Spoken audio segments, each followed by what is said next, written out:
Hello साथियों, कैसे हैं आप सब। मैं एक बार फिर स्वागत करता हूं आपको अपने यूट्यूब चैनल बॉबी साइंस में। और देखिए, आज जो मैं बताने वाला हूं वो एक महत्वपूर्ण टॉपिक पर बात होगी। और वो बात कैसी है, देखिए कि हमने जो पढ़ाया था आपके लिए, वो गति के 2 नियम पढ़ा दिए थे।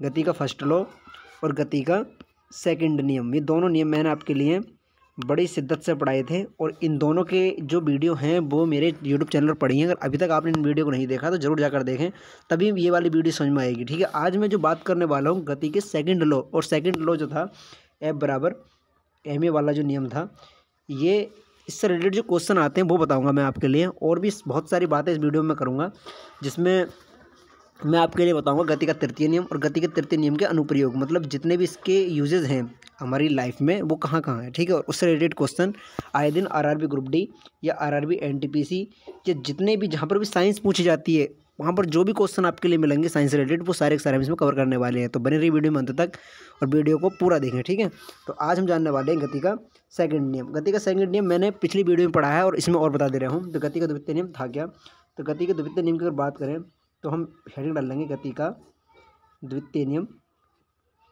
द्वितीय नियम, और इसमें हम लिखना स्टार्ट करेंगे। देखिए, जैसे मैं हाथों हाथ लिखता जा रहा हूँ, ऐसे आप भी ऐसे ही लिखने का प्रयत्न करें, ज़्यादा से ज़्यादा ऐसे ट्राई करें। और पढ़ाई जो कर रहे हैं हम, वो भी अगर लिख लिख कर पढ़ते हैं हम, देखो तरीका चेंज करेंगे तो सब समझ में आएगा। अगर आप लोगों का वो मैं नहीं जानता किस तरह से आप पढ़ रहे होंगे, जो मेरा तरीका वो यही है कि मैं हर एक बात के लिए लिख लिख कर ही पढ़ता हूँ। ठीक है, और जिससे मुझे मेरे नोट्स भी हाथों तैयार होते जाते हैं और मैं पढ़ाई भी मतलब ज़्यादा रिकॉल कर पाता हूँ। जितनी मेरी पढ़ाई कर पा रहा हूँ मैं ज़्यादा से ज़्यादा सीख पाता हूँ। ठीक है, तो मैं भी ऐसे पढ़ता हूँ और आप भी ऐसे पढ़ने का प्रयास करें तो अच्छा स्कोर कर पाएंगे।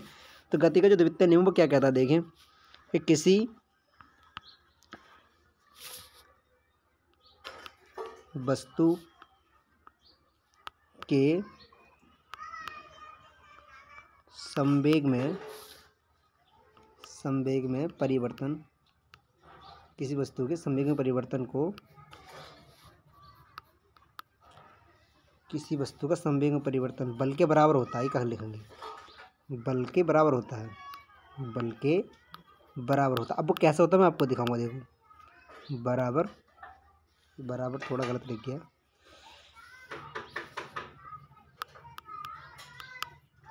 बराबर होता है, तो देखो ये देखो कैसा होता है बराबर।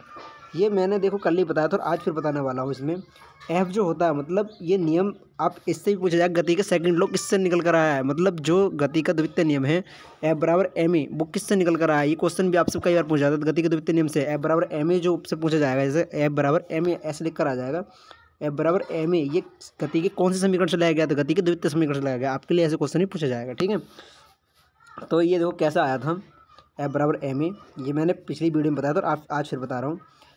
एफ बराबर जो होगा वो मतलब संवेग परिवर्तन दर, और संवेग को किससे लिखते हैं, पी से। और पी बराबर क्या होता है, एम बी। सही है, मैंने पिछली वीडियो में ये भी पढ़ाया है कि संवेग किसे कहते हैं, पी बराबर एम बी। मतलब संवेग द्रव्यमान और वेग के गुणनफल के बराबर होता है। तो द्रव्यमान एम और बी, डेल्टा बी में परिवर्तन होगा, एम में कोई परिवर्तन होता है क्योंकि द्रव्यमान में कोई परिवर्तन, द्रव्यमान और देखो भार में अंतर में इससे नेक्स्ट स्लाइड लूँगा, उसमें पढ़ाने वाला हूँ। तो ये आप इतना ध्यान रखें। देखो इसमें डेल्टा बी और वेग परिवर्तन की समय दर क्या कहलाती है, त्वरण कहलाती है। डेल्टा बी बटे डेल्टा टी ये किसके बराबर हो जाएगा, ए के बराबर। मतलब ये ए के बराबर, ये त्वरण के बराबर हो जाएगा वेग परिवर्तन से, क्योंकि एम जो है वो कांस्टेंट राशि है, द्रव्यमान एक कांस्टेंट वैल्यू है जो ना तो चेंज हो सकती है ना ही वो मतलब और एक्स्ट्रा बढ़ सकती है। द्रव्यमान मैं भी समझाऊंगा, देखो अगले पेज पे जो मैं बताऊंगा द्रव्यमान के बारे में पूरे बताने वाला हूँ। तो द्रव्यमान मतलब कभी चेंज नहीं हो सकता, तो एम तो ऐसे रहेगा और इसकी जगह क्या आ जाएगा, वेग परिवर्तन के समय दर के लिए त्वरण कहते हैं, तो एफ बराबर एम में आ जाता है। ठीक है, अब इसका देखो अगर हम यहाँ से लिखना चाहें तो इसका और क्या मतलब मात्रक बन सकता है।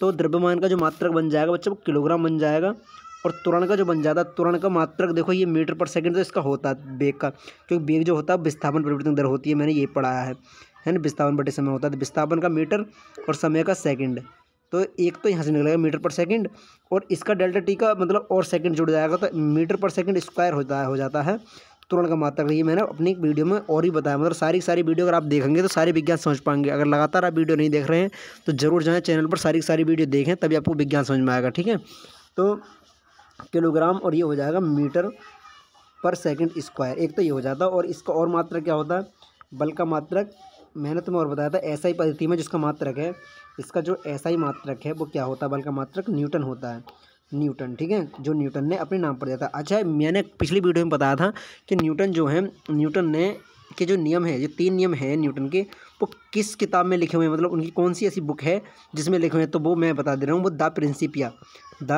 प्रिंसिपिया नाम की जो बुक है, द प्रिंसिपिया नाम की जो पुस्तक है, उसमें उनके नियमों का उल्लेख मिलता है, मतलब उनके नियम जो मिलेंगे वो कहाँ मिलेंगे, द प्रिंसिपिया में। और एक किताब इन्होंने कौन सी लिखी थी, कैलकुलस, जो विज्ञान जो गणित की फेमस किताब है, जिसको कैलकुलस जो है, जो बीएससी के पार्ट 1 में पढ़ाई जाती है, सही, तो उसमें जो है कैलकुलस जो बुक है वो किसके द्वारा लिखी हुई, वो भी न्यूटन के द्वारा लिखी गई, ठीक है। तो ये बात आप भूलेंगे ना। एसआई पद्धति में बल का मात्रक क्या होता है, न्यूटन। एसआई पद्धति में बल का मात्रक न्यूटन। और सीजीएस पद्धति में इसका मात्रक क्या होता है, सीजीएस पद्धति में जिसका मात्रक होता है वो डाइन होता है, डाइन, ठीक है। और मैंने ये बताया एक डाइन कितने के बराबर होता है, एक डाइन जो बराबर होता है, एक डाइन जो बराबर होता है वो कितना होता है, 10⁻5 न्यूटन के बराबर होता है, ठीक है, 10⁻5 न्यूटन के बराबर, सही है। तो ये बात आप नोट करके लिख लेंगे, ठीक है। तो अब हमने जाना बल का नियम कहाँ से निकल रहा है। देखो इससे जो क्वेश्चन आते हैं वो किस तरह का आते हैं बच्चों, मैं तुम्हें बताने वाला हूँ। इससे जो क्वेश्चन, विशेषकर ऐसे क्वेश्चन बहुत आते हैं कि नंबर 1 इसमें देखो, मैं इसके उदाहरण की बात करूँ, ये यूजेज कहाँ है हमारी दैनिक लाइफ में, हम देखते हैं इसे कहाँ मिलता है ये नियम। तो इसके उदाहरण की बात करें अगर इसके एग्जाम्पल की, तो तुम ने देखा होगा कि बहुत सारे लड़के क्रिकेट खेलते हैं, मतलब जो भी लड़के क्रिकेट खेलते हों उन्होंने ये बात नोटिस जरूर करी होगी कि जब कोई क्रिकेट खिलाड़ी किसी बॉल को पकड़ता है, बॉल आ रही है, बहुत तेज वेग से आ रही है, और वो उसे कैच कर रहा है, मतलब पकड़ रहा है, पकड़ते समय वो थोड़े हाथ अपने पीछे करता है, थोड़े हाथ पीछे करता है, क्यों, ये क्वेश्चन आया हुआ है, ठीक है। क्यों करता है वो, अपने थोड़े से हाथ पीछे कर लेता है, मतलब जैसे ही गेंद आ रही तो गेंद को एकदम मतलब नहीं पकड़ेगा, जिससे उसके हाथ में बहुत तेज चोट पड़ेगी, वो अपने हाथों को थोड़ा पीछे करके बॉल को पकड़ता है तब, ठीक है। तो वो क्यों पकड़ता है, तो ये जो है ये गति का द्वितीय नियम का कारण है, गति के द्वितीय नियम की वजह से, ठीक है। तो ये इसका देखो होता क्या है, अभी मैं देखो तुम सिद्ध करके दिखाता हूँ तुम्हें कैसे होता है ये क्यों करता है अपने हाथ पीछे की ओर।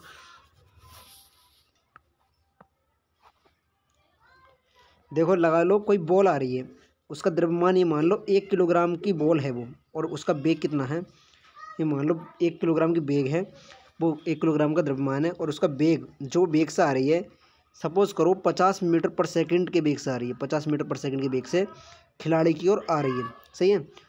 और उससे वो बॉल जो है वो कितनी देर में पकड़ लेता है, 1 सेकंड में पकड़ता है, 1 सेकंड में वो अपने हाथों को अपनी जगह रखता है। मान लो ये हाथ उसके इस जगह थे और वहीं पर अगर बॉल इससे टकरा है इसके हाथों से, वो 1 सेकंड का समय ले रही है, उस समय कितने सेकंड का समय ले रही है, 1 सेकंड का। तो उसके हाथ पर जो बल पड़ने वाला, जो चोट लगने वाली है वो कितनी लगेगी, देखो। तो इससे एफ बराबर में ज्ञात करने वाला उसके हाथों पर जो बल है वो कितना पड़ रहा है। एफ बराबर क्या होता है बच्चा, मैंने ये बताया तुम्हारे लिए, एम ही होता है। देखो इसमें ए तो है नहीं, इसमें पूरे के अंदर ए है नहीं, लेकिन हमें पता है कि वेग परिवर्तन के समय दर को त्वरण कहते हैं, तो एम तो ये आ जाएगा, और ए की जगह देखो U/T आ जाएगा, क्योंकि वेग परिवर्तन की समय दर ही वेग है। तो यहाँ पर इस तरह से फार्मूला क्रिएट हो जाएगा, ठीक है। तो ये हमसे फार्मूले बनाने आने चाहिए कि मैं फार्मूले कैसे कैसे बना पा रही हूँ।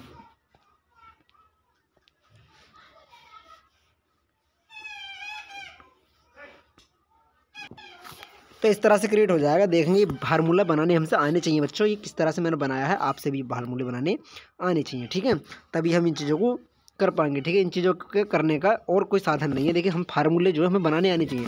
हमारे पास ही मान लो ए की वैल्यू थी नहीं, ए का हमें पता ही ना था ए कहाँ है, लेकिन हमें ये तो पता है वेग परिवर्तन समय दर के लिए त्वरण कहते हैं, वेग दे रखा है, समय दे रखा है, तो ये त्वरण पर्याप्त अपने आप हो जाएगा। इसकी वैल्यू या इसका मान, इसकी मतलब ये ए है, ठीक है। तो एफ बराबर, मैं एम की जगह एम का मान रखूँगा, लगा लो 1 किलोग्राम का द्रव्यमान था, और यू की जगह 50, और सेकंड कितने लग रहे थे, लगा लो 1 सेकंड, ठीक है, 1 सेकंड लगा, तो उसके ऊपर लगने वाला 1 से 1 कट जाएगा, ये एफ बराबर आपको मिलेगा 50 न्यूटन। उसके हाथों पर जो लगा बल कितना है, 50 न्यूटन है। वो कब है, जब वो अपने हाथ पीछे की ओर नहीं करता। इस एग्जाम्पल के लिए अपने नोट करके लिख लेंगे, ठीक है। इस तरह क्वेश्चन एग्जाम में जरूर पूछे जाते हैं। तो आगे देखेंगे इसके बाद। अब वो क्या करता है, लगा लो सेकंड केस उसका क्या है, सेकंड क्या करता है, सेकंड केस उसका ये समझ लो कि वो 2 सेकंड लगा रहा है, अपने हाथ पीछे की ओर कर रहा है, और वो बॉल को कितने समय पर पकड़ रहा है, 2 सेकंड में। उसने समय बढ़ा दिया, मतलब अपने हाथ थोड़ा पीछे कर लिया, तो उसका समय बढ़ गया, ठीक है। 1 सेकंड की अपेक्षा उसने कितना सेकंड और लगा दिया, 1 सेकंड और ऐड कर दिया, मतलब 2 सेकंड लगा लिया उसने अपने हाथ को पीछे करने में, 2 सेकंड लगाए उसने। तो ये मान लो एफ बराबर तो चल ही रहा था, है ना। एक ये हैगा यहाँ पर 50 हैगा, ये जो टी की जगह इसी से 2 हो जाएगा। तो खाली 2 सेकंड अगर उसने हाथ पीछे करे तो उसके हाथों पर जो पड़ने वाला बल अब कितना रह गया है, 25 न्यूटन रह गया। तो उसके हाथों पर जो चोट लगेगी वो कम लगेगी बच्चा, इस वजह से। ठीक है, तो ये मैंने आपको सिद्ध करके दिखा दिया कि किस तरह से खिलाड़ी अपने हाथों को पीछे करता है। ठीक है, तो ये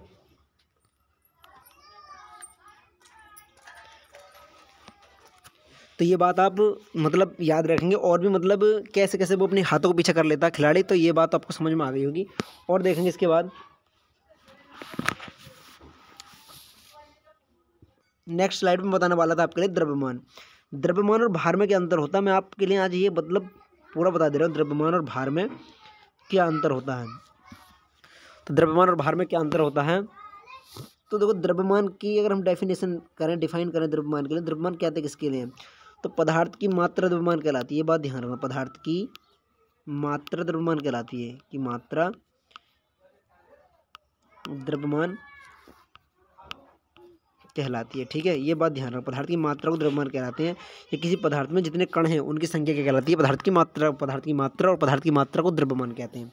और भार क्या होता है, भार क्या होता है, तो गुरुत्वीय त्वरण के सापेक्ष, मतलब गुरुत्वीय त्वरण, तो याद रखना गुरुत्वीय त्वरण जब इसमें ऐड हो जाता है तो वो क्या बन जाता है, अगर भार के साथ हम गुरुत्वीय त्वरण ऐड कर दें, गुरुत्वीय त्वरण के लिए अगर हम ऐड कर दें इसके साथ, तो द्रव्यमान के साथ, तो भार बन जाता है। ठीक है, भार जो है वो गुरुत्वीय त्वरण के साथ बनता है। अब मतलब भार हमेशा चेंज होता रहता है, जैसे जैसे गुरुत्वीय त्वरण चेंज होएगा, मतलब जी के मान में जैसे जैसे चेंज आता रहेगा, जी की जो वैल्यू है जैसे जैसे चेंज होती रहेगी, कि हमारा मतलब ध्रुवों पर कुछ और है वैल्यू, इक्वेटर पर कुछ और है ना।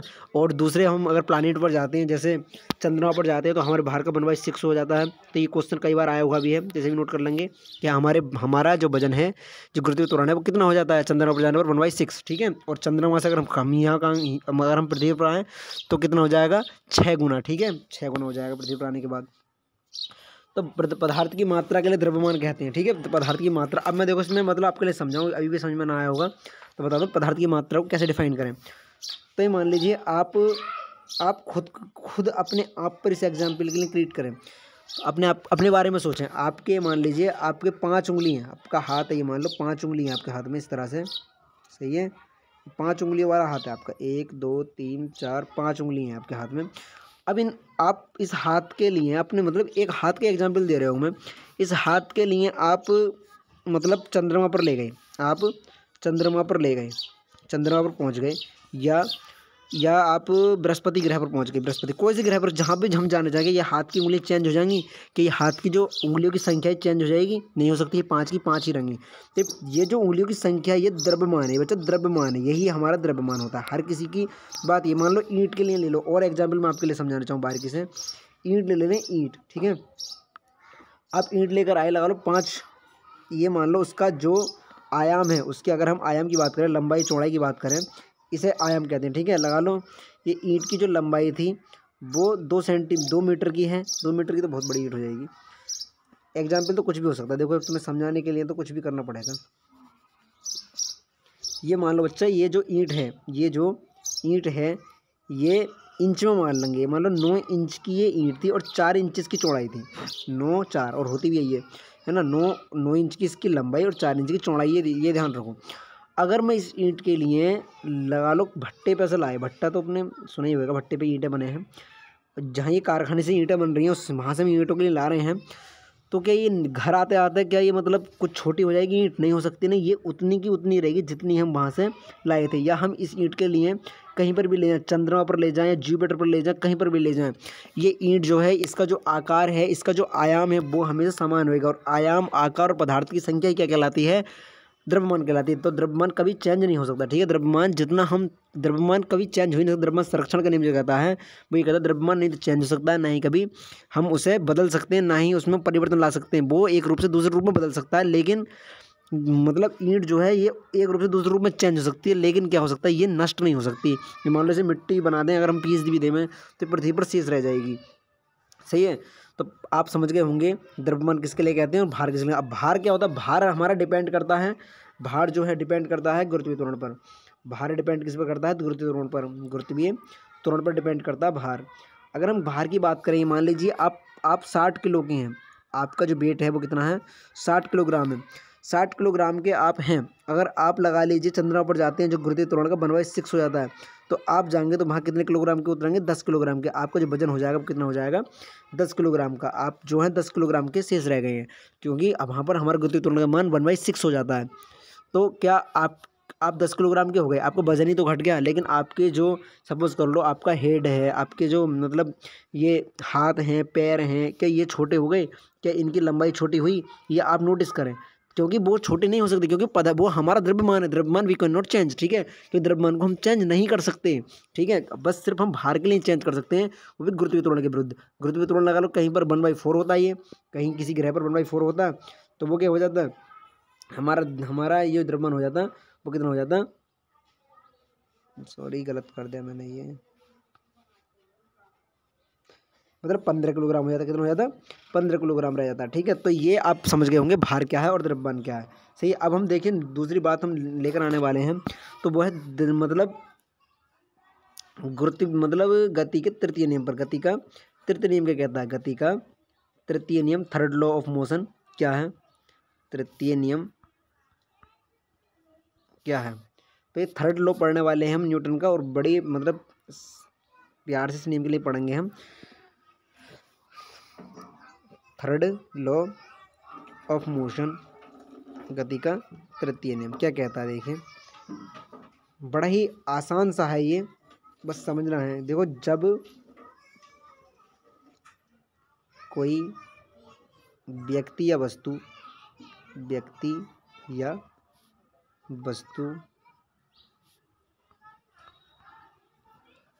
किसी अन्य व्यक्ति या वस्तु पर बल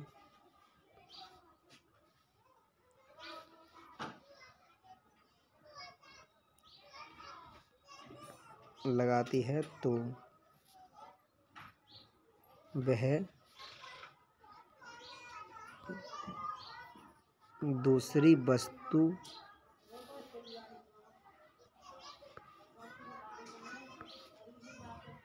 भी पहली वस्तु पर उतना ही बल लगाती है, उतना ही बल प्रतिक्रिया के रूप में लगाती है, ठीक है, उतना ही बल। अभी समझ में आएगा, देखिए आप सिर्फ थ्योरी लिखें पहले, उतना ही बल प्रतिक्रिया के रूप में लगाती है। मैं भी समझाऊंगा इसे, बहुत ही आसान सा नियम है, बिल्कुल आसान। देखिए हम विज्ञान को समझ गए, अगर हम समझ के पढ़ें तो इससे आसान कोई सब्जेक्ट है नहीं, मैं अपनी मानूँ तो, मतलब इससे आसान कोई सब्जेक्ट है नहीं अगर हम ये समझ के पढ़ते हैं तब, ठीक है। बल प्रतिक्रिया के रूप में लगाती है, प्रतिक्रिया के रूप में लगाती है। अब ये मैं देखो छोटा करके आपको दिखा दे रहा हूँ पूरा, मैंने क्या लिखा। थर्ड लॉ, जब कोई व्यक्ति या वस्तु किसी अन्य व्यक्ति या वस्तु पर बल लगाती है तो वह दूसरी वस्तु भी पहली वस्तु पर उतना ही बल प्रतिक्रिया के रूप में लगाती है। देखिए हम क्या समझे इस बात से, कि मान लीजिए हम दीवार को धकेल रहे हैं, दीवार पर धक्का लगा रहे हैं, दीवार पर फोर्स लगा रहे हैं, तो दीवार हमारे अकेले के फोर्स से नहीं गिर पा रही, मतलब हम अकेला जो बल लगाए दीवार नहीं गिर पा रही। उसकी वजह क्या है? क्योंकि दीवार भी हमारे ऊपर उतना ही बल प्रतिक्रिया के रूप में लगा रही है। प्रतिक्रिया बच्चा आर लिखते हैं, ठीक है, प्रतिक्रिया का जो सिंबल है वो क्या है? आर है ना, रिवर्स रूप में लगा रही है, मतलब जैसे हम बल लगा रहे हैं तो जितना हम फोर्स लगा रहे हैं उसके ऊपर उतना ही फोर्स वो हमारे ऊपर लगा रही है, ठीक है। तो ये प्रतिक्रिया का नियम कहलाता है। इसके मैं एग्जाम्पल आपके लिए बताने वाला हूँ। जो एफ लगा लो, मैंने लगाया किसी वस्तु पर, तो उतना ही बल मुझे किस में मिला है? प्रतिक्रिया के रूप में मिल जाता है। मान लो ये भी एफ ही है, सही है, दोनों तरफ से मुझे बराबर बल मिलेगा, तो क्या दीवार गिरेगी? नहीं गिरेगी। लगा लो 5 न्यूटन का मैं बल लगा रहा हूँ और 5 न्यूटन का दीवार मेरे ऊपर लगा रही है, तो दीवार नहीं गिरेगी। अगर मेरा बल अगर मेरा फोर्स अधिक हो जाता है, इस फोर्स के मुकाबले जो बराबर नहीं है, तो क्या होएगा इस कंडीशन में क्या होगा कि दीवार गिर सकती है, ठीक है, क्योंकि मेरा बल ज़्यादा है, सही है। और अगर मतलब इसका बल ज़्यादा रहा, मेरा कम रहा, तो ये कभी नहीं गिर सकती, कभी भी नहीं गिर सकती, ठीक है। तो ये प्रतिक्रिया को आप समझ गए होंगे। प्रतिक्रिया के कारण देखो कौन कौन से काम संभव हो सकते हैं। जब हम चलते हैं, मान लो जब हम चलते हैं सड़क पर या कहीं पर भी चलते हैं, तो जितना बल हम अपने पैर से पृथ्वी की ओर लगाते हैं, जो हमारी धरती है, धरती पर जितना बल हम अपने पैर से लगाते हैं, मान लो आप पैर से धरती के लिए पीछे की ओर धकेल रहे होते हैं उस टाइम पर आप मतलब अपने ही चलते समय इसके लिए नोटिस कर सकते हैं। जब हम चलते हैं तो हम अपने पैर से पीछे की ओर अपने पैर से पीछे की ओर बल लगाते हैं उस टाइम, ठीक है। ये मान लो आप चल रहे हैं इस तरह से, तो आपका ये पैर जो है पृथ्वी को पीछे की ओर धकेलने के लिए बल लगाता है। उतना ही क्या करता है पृथ्वी हमारे लिए हमारे पैर पर प्रतिक्रिया के रूप में बल लगाती है, प्रतिक्रिया के रूप में बल लगाती है। बच्चे ये बात बहुत ही इंपॉर्टेंट है, देखो समझ गए तो ये भारी नहीं है, ठीक है। अगर ना समझे तो रटने से अलावा तुम्हें दूसरा काम नहीं है, ठीक है। अगर आप समझ जाएं तो बहुत अच्छी बात है। कि देखिए आप अपने ही ऊपर नोटिस करें इस बात के लिए, अपने आप के लिए धरती पर ले आए, मतलब अपने आप को चलने के लिए इमेजिन करें कि हम कैसे चल रहे हैं। तो ये सपोज करो आपका ये पैर है, ये धरती पर बल लगा रहा है पृथ्वी पर पीछे की ओर, और पृथ्वी जो है हमारे ऊपर बल लगा देती है आगे की ओर, जिससे हम आगे की ओर बढ़ जाते हैं, जिससे हम आगे की ओर बढ़ते हैं, आगे की ओर बढ़ते हैं, ठीक है, आगे की ओर बढ़ते हैं। ये इसका बहुत ही इम्पोर्टेंट एग्जाम्पल। देखो इसका इस पर कार्य कौन करता है, संवेग संरक्षण का नियम जो है वो इसी पर कार्य करता है ना। मोमेंटम ऑफ कन्वर्जेशन का जो नियम है वो किस पर कार्य करता है, संवेग संरक्षण का सिद्धांत वो न्यूटन गति के तृतीय नियम से कार्य करता है। ये बहुत ही इंपॉर्टेंट टॉपिक है। देखो यहीं से क्वेश्चन बनते चले जाते हैं कि संवेग संरक्षण का नियम किस पर आधारित है, तो न्यूटन के तृतीय नियम पर आधारित है, ठीक है। और देखो और भी बताऊँ, रॉकेट का सिद्धांत किस पर आधारित है, वे भी न्यूटन के तृतीय नियम पर आधारित है, सही है। तो अभी मैं समझाता हूँ आपके लिए, तब और अच्छा समझ में आ जाएगा।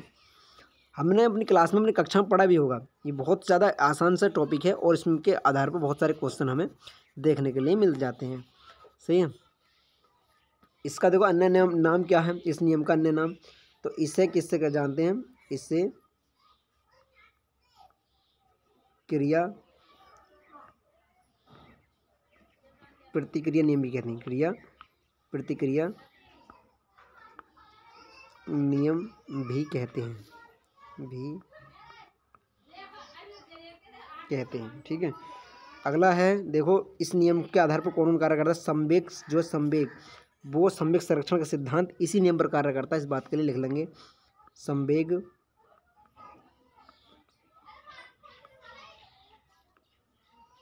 संरक्षण का नियम, संवेग संरक्षण का नियम इसी नियम पर कार्य करता है, इसी नियम पर कार्य करता है।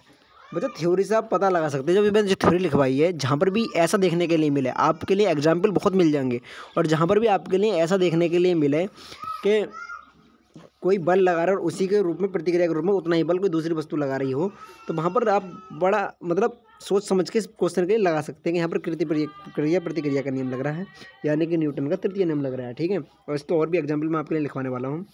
देखिए संवेग संरक्षण का सिद्धांत क्या कहता है, संवेग संरक्षण का सिद्धांत ये वेरी वेरी इंपॉर्टेंट है और इसके लिए लिखेंगे, इस पर क्वेश्चन भी आते हैं, ठीक है। इस पर क्वेश्चन कैसे आते हैं वो मैं अभी बताने वाला हूँ, ठीक है। इससे वेरी वेरी इंपॉर्टेंट है, इसे हम जानना है बहुत ही मतलब आसानी से जानेंगे, ठीक है। तो संवेग संरक्षण का सिद्धांत क्या है मैं आपके लिए लिखाता हूँ, संवेग संरक्षण का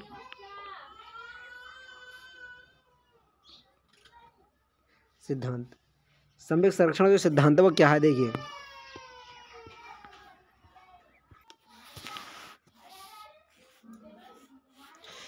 तो मुझे संवेग संरक्षण के सिद्धांत में लिखना क्या स्टार्ट करेंगे। देखिए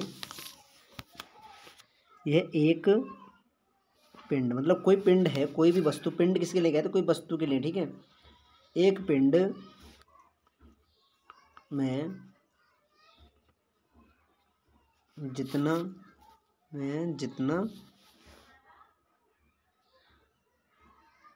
संवेग परिवर्तन होता है, संवेग परिवर्तन होता है, दूसरी वस्तु में भी उतना ही संवेग परिवर्तन होता है, दूसरी वस्तु में विपरीत दिशा में उतना ही संवेग परिवर्तन होता है, उतना ही संवेग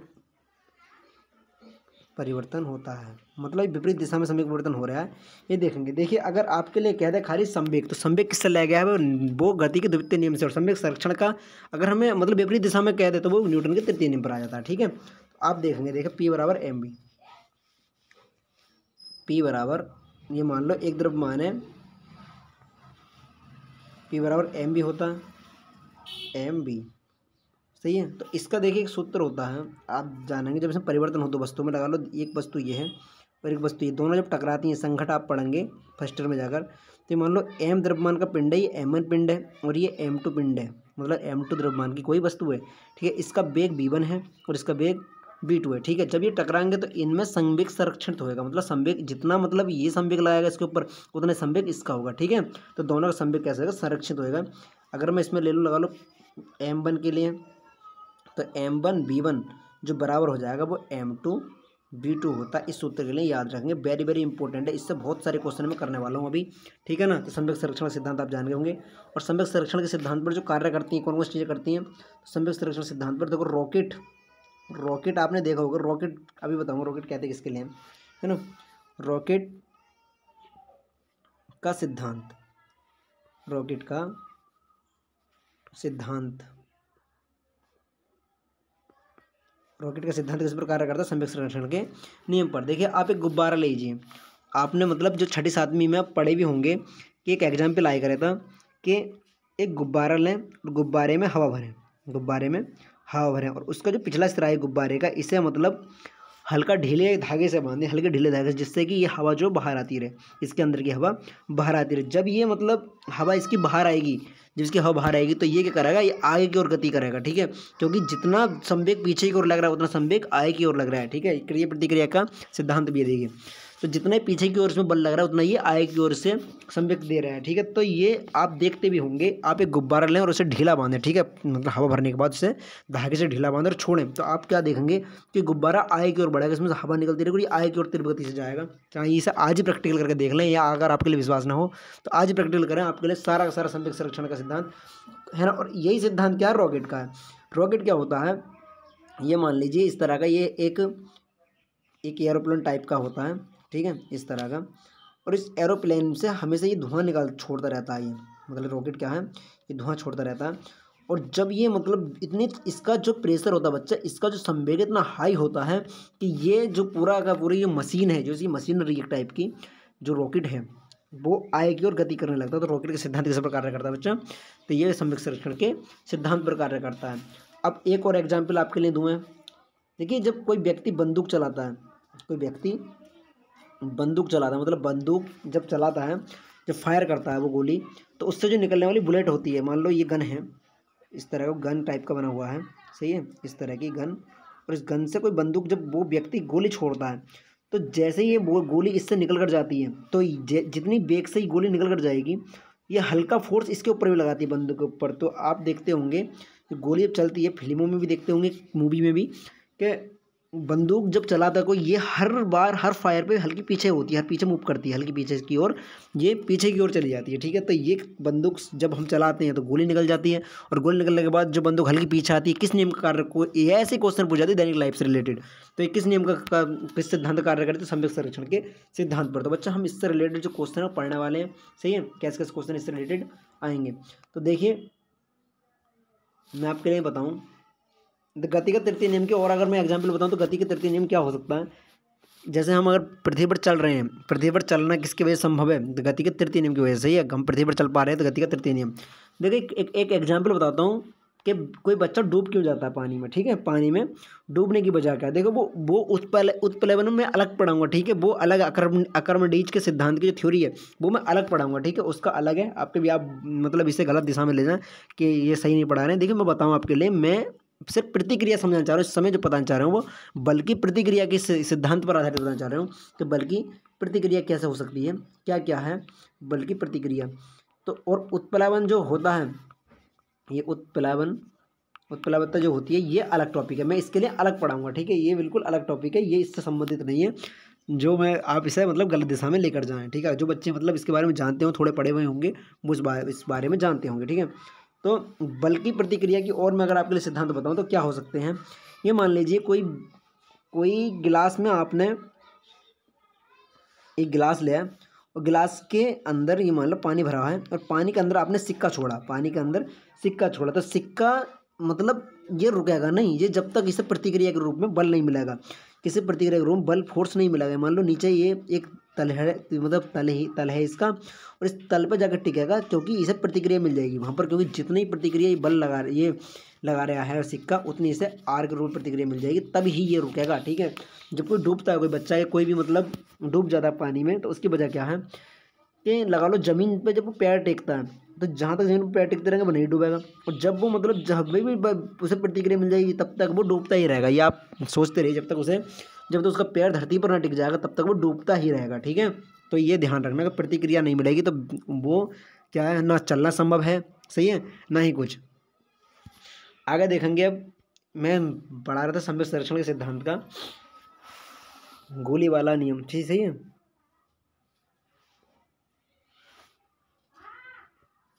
मैं लेता हूँ, देखो अच्छा, इसमें से देखो कैसे क्वेश्चन आते हैं, मतलब बंदूक वाले जो क्वेश्चन आते हैं, वेरी वेरी इंपॉर्टेंट क्वेश्चन है, ये आए हुए क्वेश्चन हैं, ठीक है, जो मैं तुम्हें कराने वाला हूँ।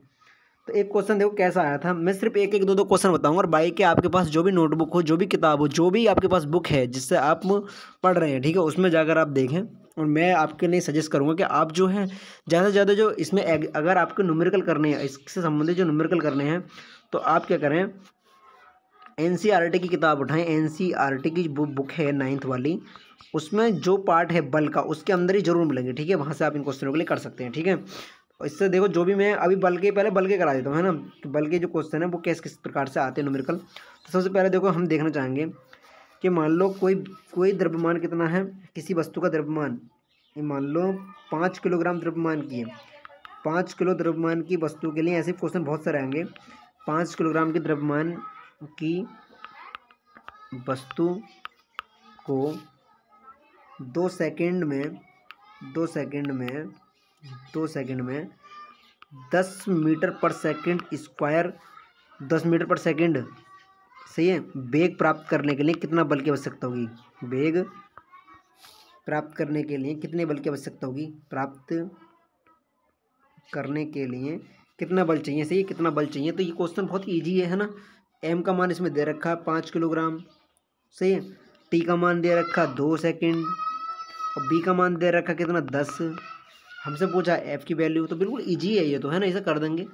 एफ बराबर क्या होता है, एम ए, सही है, ए तो है ना, इसे बेग दे रखा बी, तो बी दे रखा, तो एम तो ऐसे रहेगा, ए की जगह मतलब क्या हो जाएगा 10, मतलब बी बटे टी, बेग परिवर्तन की दर के लिए क्या कहते हैं, त्वरण कहते हैं। तो एफ बराबर एम की जगह कितना दे रखा बाल का 5, और बी की जगह कितना दे रखा 10, और टी की जगह कितना दे रखा है बच्चा 2, 2 पंजे 10। और हम देखते हैं तो इसकी कैलकुलेशन करेंगे तो 5 के अगर हम मल्टीप्लाई करेंगे तो कितना आता है 25 न्यूटन। ठीक है, तो ये फोर्स लगा इसके ऊपर कितना लगने वाला था 25 न्यूटन। अगर हम किसी वस्तु के लिए 5 किलोग्राम की वस्तु के लिए 25 न्यूटन बल देते हैं तो कितनी त्वरित हो जाएगी, मतलब कितना वेग प्राप्त कर लेगी, तो आप देख सकते हैं। ठीक है, मतलब कितना वेग प्राप्त करेगी, 10 मीटर पर सेकंड का वेग प्राप्त कर लेगी। ठीक है, अब एक क्वेश्चन देखो ऐसी बात आ जाता है कि यदि किसी वस्तु का यदि कभी बल दे लगा, देखो घुमा घुमा क्वेश्चन पूछेगा, ये तो आप मतलब समझदार हैं, इससे रिलेटेड जो भी क्वेश्चन आप पढ़ते हैं वीडियो ज़्यादा लंबी हो जाएगी, मैं ज़्यादा क्वेश्चन नहीं बता सकता। ठीक है, आप इससे रिलेटेड जो भी क्वेश्चन है आप अपनी बुक में जाकर कर सकते हैं। ये सूत्र का आप याद रखेंगे कि ये सूत्र ऐसा ऐसा होता है बस। और नेक्स्ट देखेंगे मैं बताने वाला था बंदूक वाले प्रश्न। ठीक है, तो यहाँ से हम डालेंगे बंदूक वाले प्रश्न, बंदूक वाले प्रश्न, सही है। तो देखो बंदूक वाले प्रश्न कैसे आते हैं, ये मान लो क्वेश्चन में क्या आया कि 5 किलोग्राम की वस्तु से 5 किलोग्राम की वस्तु से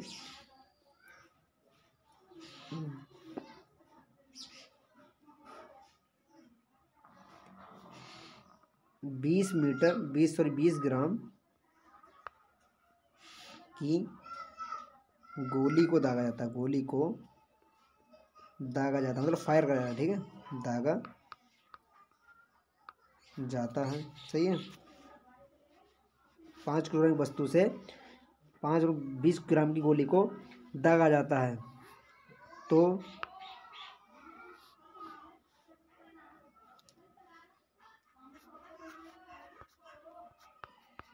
गोली, तो गोली क्या करती है 150 मीटर पर सेकंड का वेग प्राप्त कर लेती है, 150 मीटर पर सेकंड का वेग प्राप्त करती है, वेग प्राप्त करती है।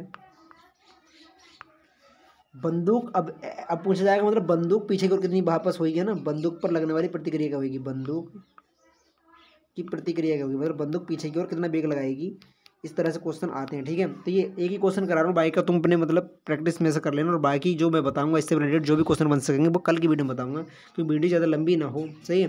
तो देखिए आप देख रहे हैं इसमें M1 V1 वाला सूत्र लगेगा। M1 की जगह क्या है, लगा लो 5 किलोग्राम है, सही है। V1 की जगह V1 हमसे पूछा है मतलब बंदूक कितना वेग प्राप्त करेगी, ठीक है। और M2 की जगह कितना दे रखा है, आप देख रहे हैं कितने ग्राम की है, वो 20 ग्राम की। और वेग कितना प्राप्त कर रही है, V2 कितना है, वो 150 मीटर पर सेकेंड है, ठीक है। क्योंकि देखो मतलब बंदूक के साथ बंदूक का वेग लिखेंगे, ठीक है, बंदूक के साथ बंदूक का वेग, और क्या कहते हैं गोली के साथ गोली का वेग, और इस नियम को हम लगा देंगे M2 V2। तो M1 की जगह कितना है बच्चा 5, ठीक है। हमें V1 की वैल्यू फाइंड करनी है, यानी ज्ञात करनी है। M2 की वैल्यू कितनी है 20, और V2 कितनी है 150। हमें यहाँ से प्राप्त हो जाएगा बंदूक कितने वेग से चल रही थी।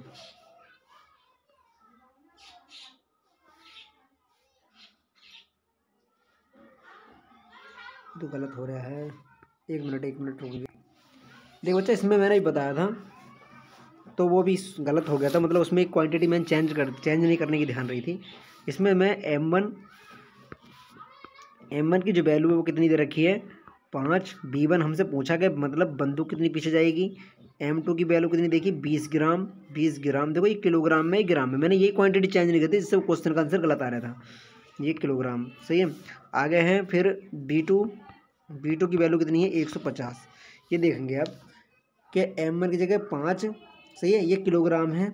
अब मैं इसके लिए किलोग्राम में चेंज करूँगा तो मुझे कितने से डिवाइड करना पड़ेगा 1000 से, क्योंकि 1000 ग्राम बराबर 1 किलोग्राम होता है। अगर मैं इसे 1000 से डिवाइड करूँगा तब जाके हमारा आंसर बनेगा, ठीक है। गुणा में 150। देखिए M1 V1 इसमें जो रखा है मैंने, ये मतलब आप अभी मैंने पीछे वीडियो में पॉज करके देख सकते हैं, पीछे जो मैंने जिस तरह से मान रखे थे, सिर्फ इसमें क्या करा है मैंने, जो ग्राम को किलोग्राम में चेंज करा है, ठीक है। तो ये इस जीरो से एक जीरो कट गया, इससे ये वाला कट जाएगा, तो आप देख पाएंगे कितना होगा 5 से इसे काटेंगे, 5 3 15, और ये बन जाएगा 0.2। जब ये 10 इसमें ऐड होगा और ये 3, तो हम क्या देखेंगे कि इतने तेज वेग से बंदूक पीछे को नहीं जाएगी, कितनी जाएगी 3 दूनी 6, 0.6 मीटर पर सेकंड। कोई इतना ना कि बंदूक बिल्कुल ही उड़ जा, इतना वेग नहीं होता उसका, सिर्फ कम ही वेग होता है, ठीक है। 0.6 हल्का सा झटका मारती है बंदूक जब हम उसे फायर करते हैं, ठीक है। तो इस तरह क्वेश्चन हम कर सकते हैं M1 V1। तो ऐसे क्वेश्चन कई सारे आपके लिए आपके एग्जाम में देखने के लिए मिल जाएंगे।